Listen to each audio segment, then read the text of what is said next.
Yo, yo, yo, what the fuck is up? Welcome to episode 2, season 1 of Startup Dropout. It's your boy, Ty.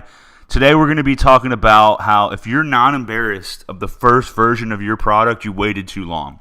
So I'm going to do a little virtual exercise here. Whenever I do talks or little, conversations with entrepreneurs, I always go through this exercise. So if you're listening to this, follow along with me.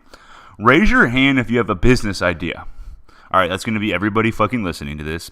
All right, keep your hands up if you've gotten feedback on your product.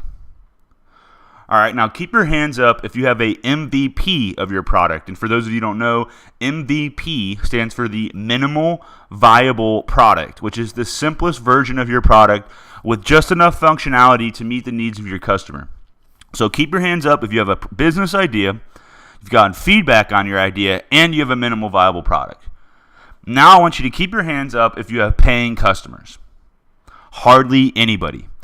So for all of y'all out there, I do this exercise every time, and usually it's about 100% of the people that have a business idea, maybe 95, depending on the audience. 80% or so have gotten feedback before. About half of the room has a MVP or a minimal viable product, but less than 10 fucking percent of people have paying customers. So for all of y'all that are getting feedback from granny or from your mom or from your bro, if they're not paying you, it is not real feedback. So free feedback sucks. Unless granny is paying you, don't take her advice. And you probably shouldn't take her advice even if she is paying you. No offense to granny, but it's the truth. So I've done a lot of these talks and presentations, and this ratio is always the same. So do not drink the kool-aid from friends and family. You need real feedback. What you need to ask yourself right now is, what is the simplest version of the product that you can make and the shortest amount of time with the least amount of resources? Let me say that again. The simplest version of your product that you can create in the shortest amount of time with the least amount of resources. So for all of you son of a bitches out there that, I got an app idea, this is especially important to you, because what you're going to do is you're going to spend all this time coming up with this idea and drawing it all out, and then you're going to pay someone $10,000 to code it because you probably can't code it yourself, or you hire somebody.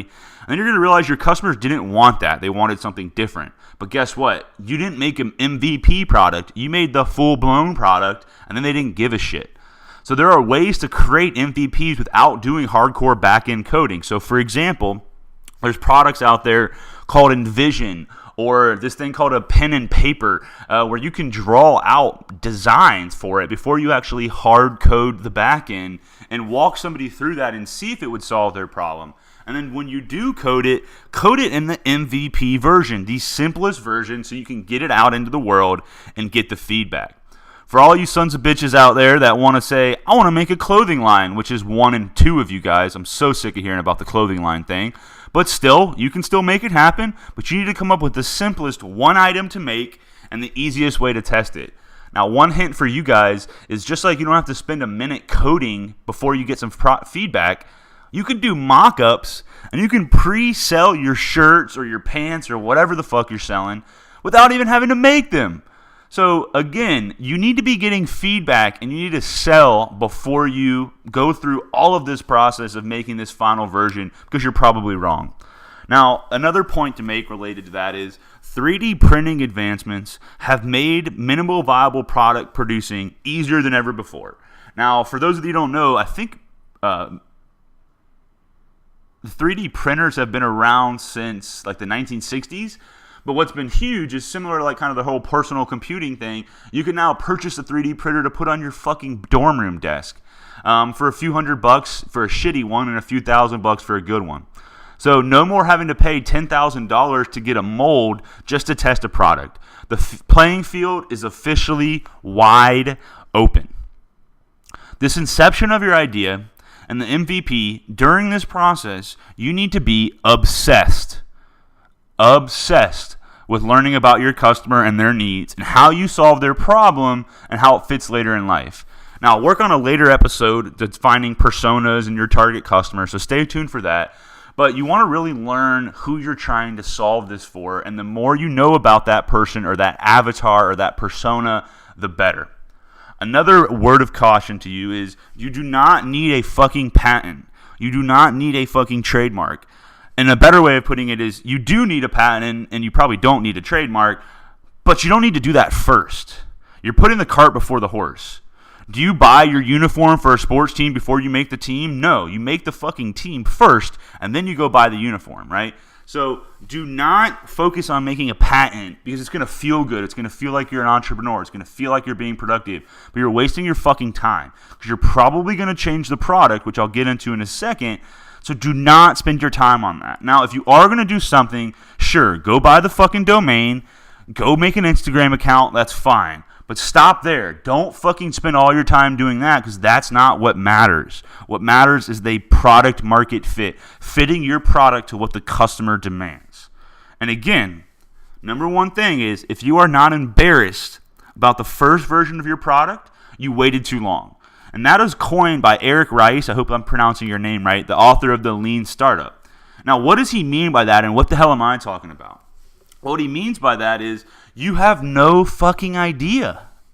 You have no idea what the customer really wants or what major or minor tweaks you need to make on your product, right? You have no fucking idea. So if you haven't heard of the How I Built This podcast with Guy Raz on NPR, go download that shit right now and listen to all the episodes. Shout out to How I Built This. But a few examples is Slack, that if everybody knows what Slack is, team management, kind of like AIM for businesses. It was birthed from a player-to-player PC game, like a Dungeons and Dragons type game. In case you didn't know, YouTube was launched as a video dating site before being acquired by Google for 10 fucking figures. A video dating site. Twitter was a podcasting network called Odeo before it came Twitter. This one blew my mind. Nintendo was manufacturing playing cards and was in other businesses like taxis and love hotels for fuck's sake. So do not wait. Build, launch, listen, adjust, repeat, repeat. I'll say it again. Build, quickly build, launch, quickly launch, listen, quickly adjust, and repeat. Build, launch, listen, adjust, repeat. Fucking repeat. So please, don't tell me you are working on a patent before you have a paying customer or of MVP. And if you are not embarrassed about the first version of your product, you're waiting too fucking long. Put it out there. It's never going to be perfect. Put it out there, get the feedback, and adjust. So do not wait. Build, launch, listen, adjust, repeat. That's episode officially 1 of season 1 after we had the introductory episode. So thank you so much for taking the time to listen to me go through this today. If this has given you any value, let me know on all the various social media channels. And I'm working on a platform to where you can submit a time to go through and pitch me on business ideas. And who knows, maybe I'll throw you some money.